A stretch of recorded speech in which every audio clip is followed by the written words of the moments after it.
Hello there, welcome to Gravitonic. I'm Nick, and today I want to talk about, since this is the first physics video of the channel, about what I actually work with, which is quantum field theory and curved spacetime. Now, since that's a lot of difficult words, the way I like to approach this subject in a more communicative manner is to first go back to what are the very basic questions it tries to answer. And I like to say, when I'm not using the fancy words in etc., that what I actually study is what things are made of, why do they fall, and what is time. I don't really like to focus on the time bit because it is more difficult. So instead, I'm going to focus only on what things are made of and why do they fall. And these are questions that I find quite interesting because they are what I like to call syllabic questions. They are those sorts of questions that a toddler could ask. So they're not difficult to ask, but they're really tough to answer. We've been trying to answer these things for thousands of years because if you go back to ancient Greece, for example, Aristotle was already trying to answer these things. In Aristotelian physics, the answer to what things are made of boils down to five elements, which are fire, earth, water, air, and ether, or quintessence. And this would make up everything in the world. Ether makes everything from the moon up, and the other four elements make everything from the moon down. And they have different dynamics. Each of them have their very own rules of how they behave. For example, fire tends to go upwards, air tends to go upwards, but not as much. Water tends to go down. Earth tends to go down even more, and that is the reason we have gravity within Aristotelian physics. So each material has its natural place to be, and they just try to achieve that place by moving in straight lines, which is their natural movement. So you have this dynamics which explains what things are made of, only these five things, and why they fall, which is the natural properties of these things. And the reason, for example, the sun orbits the Earth and the moon orbits the Earth is because the natural motion of ether is to actually move in circles rather than straight lines. And it is the lightest element in the sense that it stays the furthest away from the center of the Earth. And I really like to start any discussion about quantum field theory by thinking about Aristotelian physics because it's an excellent example of an effective theory in the sense that Aristotelian physics is not wrong per se. It is instead an approximation that works within some good restraints. So if you are close to the Earth, if you are moving in a fluid such as air, and so on and so forth, the Aristotelian description actually works quite well. There is a reason it stayed as the major theory of physics or natural philosophy, if you prefer, for centuries and centuries, because it is really good. But nowadays we do have some different understandings. For when we try to answer what things are made of, our current answer is what we call the standard model of particle physics, which is essentially, I like to think of it when I'm describing in this style. The standard model is a collection of roughly 60 elements, which we nowadays call particles, or more accurately, fields. And these quantum fields actually are what make up everything. And they have a very specific dynamics, which is given by the Lagrangian or the standard model. It is much more involved and complicated way to describe how exactly they behave, but it is very precise. And it has been very well tested, and it stood up to many, many tests. We do know it also has limitations, just like Aristotelian physics can't give you any prediction in the universe. For example, if you try to send a rover to Mars using Aristotelian physics, you're probably going to fail. And the standard model also has its drawbacks. For example, we do know nowadays that a particle called neutrino has mass, while the standard model describes neutrinos as being massless.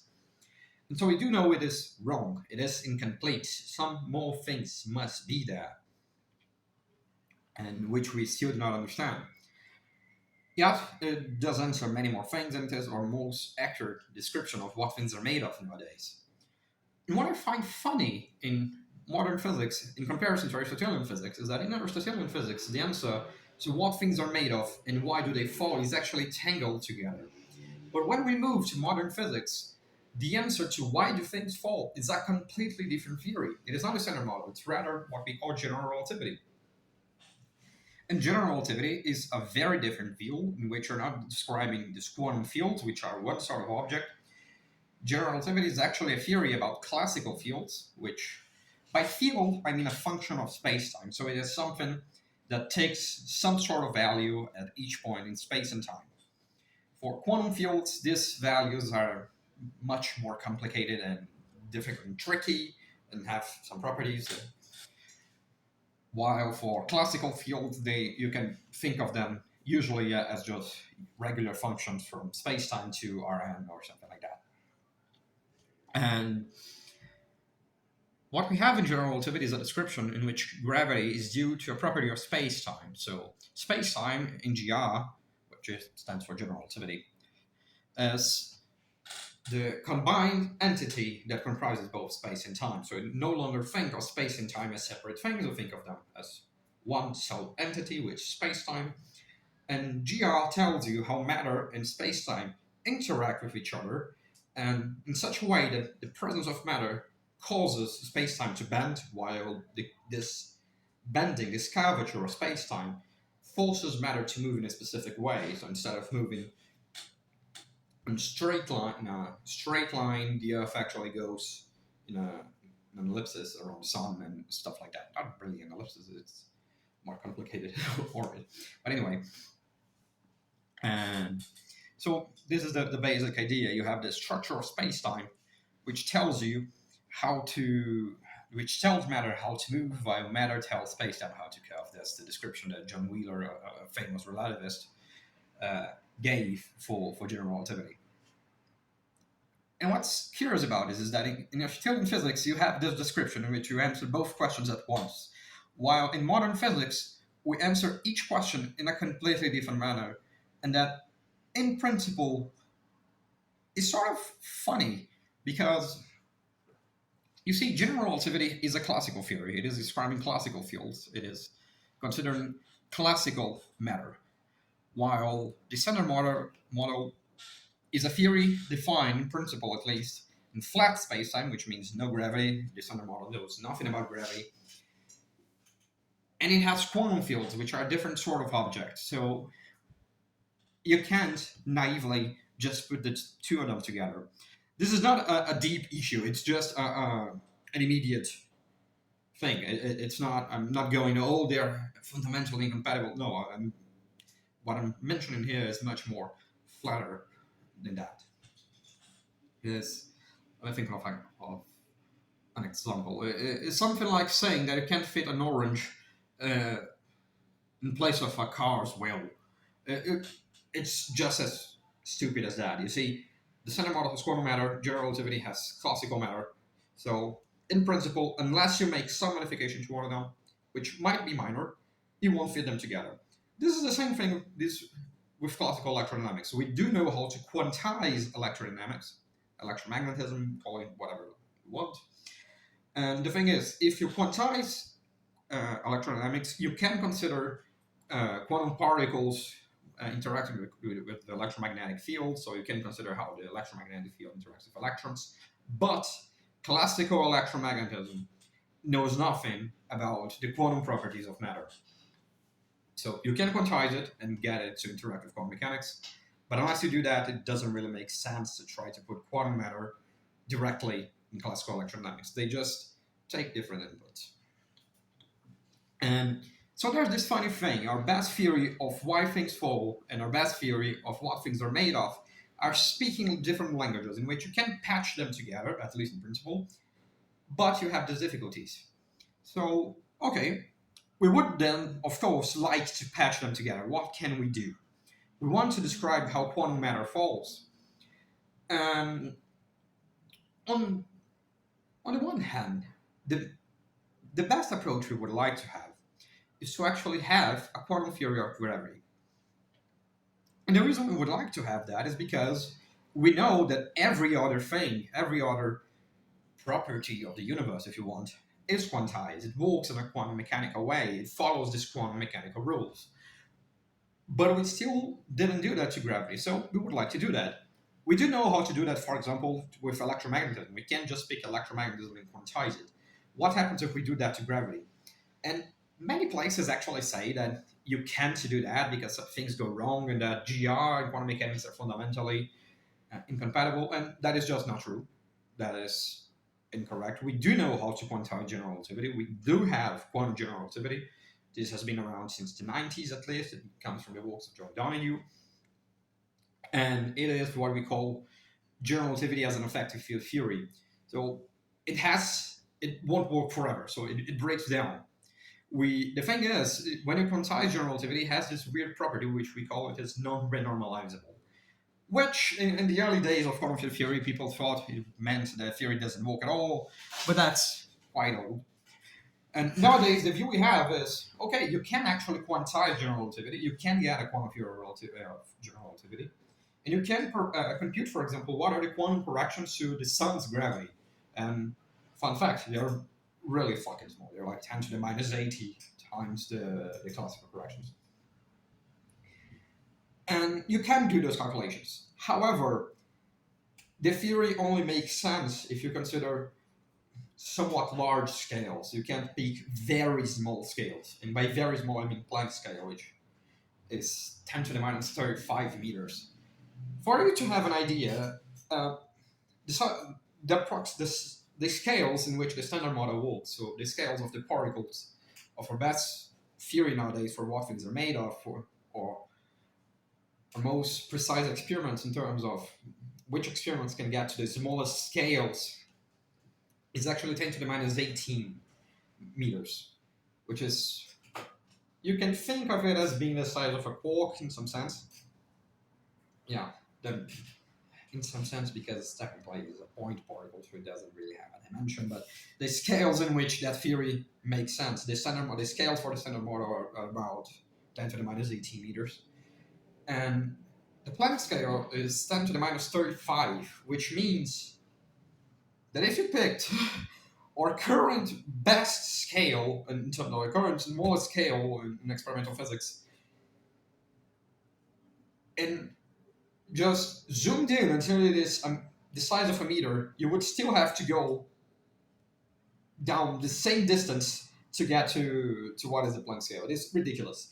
For us to try to discuss the Planck scale with our current experiments, it seems to me sometimes that it is similar for me to try to figure out quark physics by looking at the things in my bedroom, in my office, or something like that. So it is really difficult. And it is really small. And at those scales, at those ridiculously tiny scales, the quantization of gravity just doesn't make sense. The theory breaks down. It no longer makes sense. You have technical issues that makes it problematic. So it just becomes pure garbage. But it doesn't mean that it doesn't work at larger scales. It does work. And the thing is, we would still, of course, like to find out how it works at those very small scales.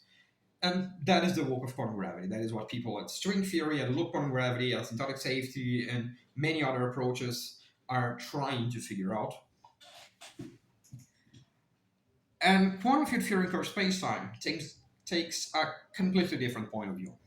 I do like to give this outline to mention what is the fundamental problem. So what is in principle that we're going for, because we want to understand why things fall, and we want to understand why things fall on a fundamental level.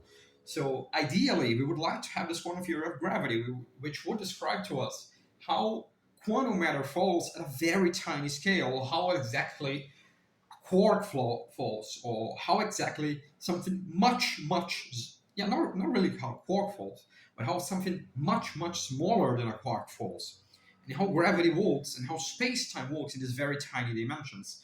And it is interesting to wonder about that, for example, because these tiny dimensions were all we had at the time of the Big Bang, for example, or inside black holes.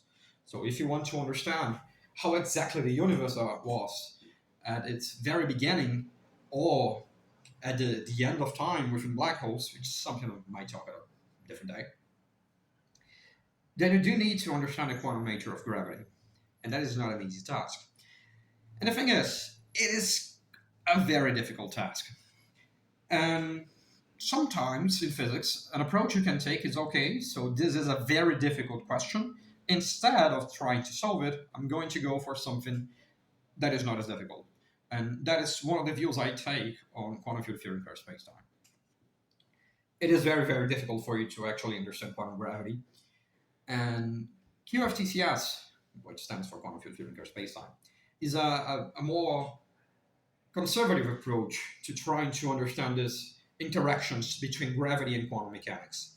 So instead of going directly to I want to quantize gravity, we say, okay, I don't know how to quantize gravity. We could quantize using an effective field theory, but let's keep it even more simple. We'll keep gravity classical. And instead, what I'm going to do is I'm going to pick those quantum fields that I usually consider only in flat space-time, and I'm going to let them fall. So instead of trying to quantize gravity, I'm going to pick things that I already know very well, which are quantum fields, which is, for example, a standard model. And now I'm going to put them in the framework, in the stage, which is dictated by our general relativity, which is our best theory of how things fall, which is our best theory of how space-time behaves. So I'm trying to merge our best theory of what things are made of and our best theory of what actually space-time is together in a very conservative way. So instead of trying to quantize space-time at once, I'm being more conservative. I'm saying, okay, I'm just going to pick these things that I know work really, really well in flat space-time, and I'm going to put them in curved space-time and see what happens. Maybe interesting stuff happens, and I will have to patch things up for them to work. And that's the very basics of the idea. So it is a conservative approach for you to study quantum phenomena in the presence of gravity. We can now use this to study how quantum phenomena work. So, for example, quantum communication and other properties of quantum stuff of quantum mechanics in the context of gravity. So I can now consider how a few effects of how quantum phenomena happen near the Big Bang or near black holes, which are situations in which a flat space-time approximation would definitely not make much sense. And it is interesting then to see what arises. This is the basic idea of quantum field theory in space-time, at least one of the possible views. Another views you can take is just that, well, regardless of whether traditional QFT is useful or not, and it is very useful, of course, it is still true that space-time is curved, so you still have gravity.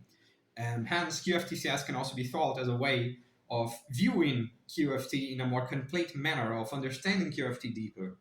And that's also an approach I really like to think about. But it is very often this way in which I'm conservatively trying to understand quantum phenomena in the presence of gravity without taking much risks, without making bold assumptions about what should be the behavior of gravity at very high energies or anything like that. So it is a simpler way. And it actually has been very, very fruitful. For example, one of the best QFTCS is this very conservative approach, so it also can be used as a test for more radical ideas, which should then be able to reproduce what we do get in QFTCS. One of the most famous examples is Hawking radiation, which was one of the core papers of QFTCS in the 70s. It's one of the papers that started this whole thing,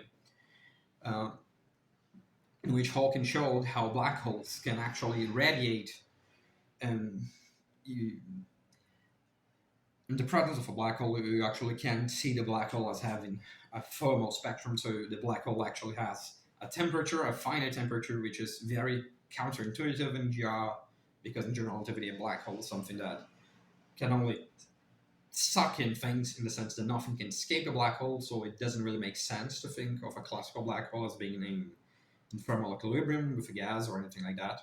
But suddenly, due to quantum effects and using QFTCS, you learn that actually it can be in equilibrium with a gas, it can be in thermal equilibrium, and it makes sense to assign a non-vanishing temperature to a black hole.